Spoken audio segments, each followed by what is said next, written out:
I want to just remind our viewers that this is a devastating story for so many people, especially if you were on one of those vehicles, either the bus or the train. And David Hugill joins me now on the phone. He was on that train. David, when you woke up this morning, who knew your day was going to be like this? Thank you, Guy. Oh, there are people leaving in that van with tears. David, it's Suhanna in Toronto. Are you on the phone? Yeah.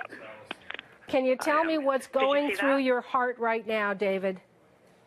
Yeah, it's like I said, it's a pretty grim sight out here. I think it's, I mean, the train is, I think it's not a big deal for folks who are on the train, but it can't be said for the bus, which looks like it's in pretty rough shape over there. David, our viewers are looking at a picture of that bus, and the front end of it appears to be mangled. We're hearing there may be at least 5 people dead. How is that affecting you? Yeah, I mean, it's horrible. What can I say? I mean, it was really undramatic on the train. There certainly didn't feel like it was an incident of that magnitude from where we were sitting, but yeah, no, it's what can I say? I mean, it's a brutal thing. We're fragile little creatures. When you were on that train, what did you see or hear? Not much, just a little sort of almost a clip sound. I'm about halfway back, a little clip sound, and then a rumble, and then we were sort of off the rails. But as I said, from where I was sitting, it was all very undramatic. And the people around you, what was the conversation?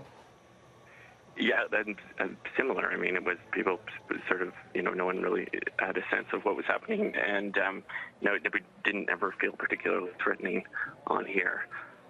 Obviously, the same can't be said for people who were on the bus. And when did you realize that the clip sound you heard was the front end of a bus being mangled? Well, I guess some of my fellow passengers had sort of figured that out. By some people were on the other side of the train could see it, could see the bus rather. And what did you do? Well, I just we all just sort of sat there and waited to hear what was happening. Was there a horn sound or any indication that there was, someone in somebody else's way? No, not that I heard anyway. Not from halfway back the train. That certainly wasn't. That wasn't something I heard. So you finally realize, and your colleagues around you realize, that there has been an accident. What happens next? Well, it's sort of a few minutes, and then this place is now, as you might expect, swarming with sort of police and paramedics and stuff. The police are on board taking people's ID as witnesses or whatever, I guess. But it's the real trauma is actually happening a couple hundred meters behind us, where they're dealing with the accident itself. With the bus part of it anyway. What can you see? I can see very little. I can see a lot of police and that's about it. A lot of paramedics. And you were on your way where? To Toronto. Yeah, to teach this afternoon at Glendon College. And this happens? Yes. Yeah. I mean, obviously my own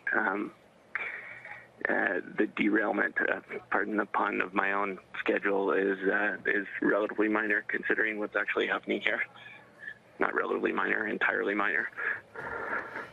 It's got to hit you hard, David, when you realize there are people trying to call their loved ones right now and nobody's picking up. Yeah, I mean, what can I say? It's incredibly sad.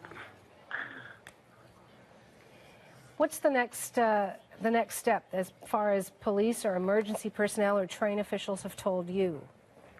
I have no idea. I mean, I think that there's little information being shared at the moment, but I think they've got bigger worries than the people on the train at the moment.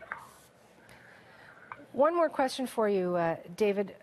How quickly did emergency responders get to that scene? I mean, you say you see a lot of police cars, ambulances, etc. You were sitting on that train, you heard the clip, and then how quickly did that turn into a site of controlled chaos, if you will? Yeah, quickly, like within a minute, I would say, very quickly. I want to thank you for your time, David. This is a difficult conversation for you on a morning when you were expecting to just have a pretty routine trip into Toronto, wasn't it? Yes, yeah. Okay. Bye-bye. Thanks very much. Bye. David Hugel was aboard that Via Rail train that derailed after colliding with an Ottawa commuter bus in the city's West End. He's